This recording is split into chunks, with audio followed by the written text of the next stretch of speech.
Leurs corps étaient minces et vigoureux, ils irradiaient de la lumière, comme si le soleil était en eux.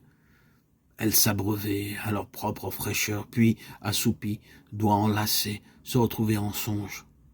Dans ces régions où tout était à leur mesure, où il n'y avait ni humiliation, ni dépendance, où elles étaient si proches d'elles-mêmes qu'elles pouvaient dire à haute voix « Nous possédons des biens qui nous sont personnels ». Il y avait des jours où nous étions des suicidés, nous étions étendus nus dans des coffres de marins où flottaient des odeurs d'épices.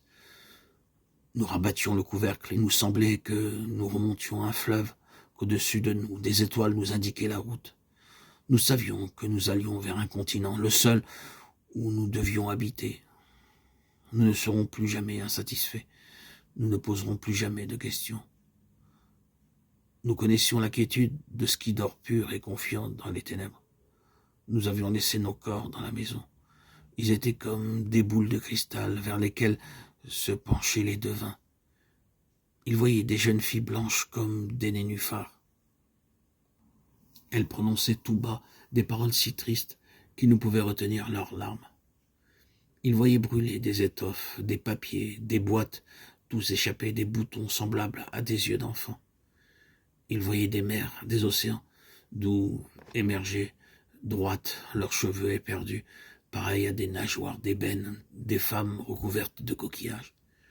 Ils voyaient des cités, belles comme des cités imaginaires. Ils voyaient une enfant prise dans une suite vertigineuse d'eau, de broussailles, de clairières, de sentiers. Elle courait vers eux, elle trébuchait, tombait, se relevait, disparaissait derrière d'épineuses haies. Nous nous pendions dans le grenier juste au-dessus des mannequins. Nous avions l'impression de nous fondre en nous-mêmes, de tourner empalés jusqu'à en perdre la raison. Nous nous regardions dans les yeux. Au fond de nos prunelles devenues translucides, nous apercevions la chambre. Elle était tout en courbe, en surface lisse. La lumière qui venait des lucarnes s'y élargissait jusqu'à la splendeur. Une odeur de bois, de champs en automne, de rivières sous les nénuphars nous enveloppait. Nous respirions cette odeur, cette respiration lente, régulière, que nous entendions en nous. Nous l'avions entendue dans la chambre. Nous savions que nous sortions des dimensions établies, que nous accédions à un amour absolu, sans passé, sans futur. Tout notre être attendait. Cette attente devenait une souffrance si atroce que des larmes s'échappaient de nos yeux. La chambre s'estompait, disparaissait.